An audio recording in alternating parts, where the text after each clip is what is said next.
Hello. Thank you for joining me here at the Shrine of St. Anthony in a very special Rose Garden of St. Therese. St. Therese is special to me because she said that during her life and also time that she would spend in heaven, she would pray for priests. And so anyone who needs more help and prayers, it's certainly me. St. Therese entered the Carmelite monastery when she was a teenager, and she died at the age of 24. She spent her life, her religious life, behind the walls of a cloister.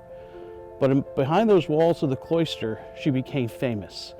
Not because she did extraordinary things, but according to her, she did little things out of love. St. Therese had a little way that she called her spirituality, that what she did, offered up little sacrifices and inconveniences, helped her to become a saint. And so she would choose to embrace those little inconveniences, whether there was a cranky nun she had to push to the dining room, whether it was the nun sitting next to her in chapel clicking her dentures. She offered them all up. She never complained. St. Therese's life ended in a beautiful way, but towards the end of her life, when she was very sick with tuberculosis, she started to lose hope.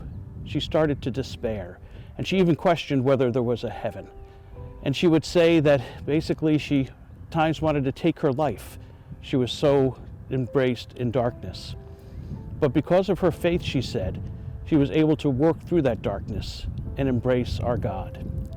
St. Therese's life and our life intersect today, especially during this coronavirus and quarantine that we all are experiencing.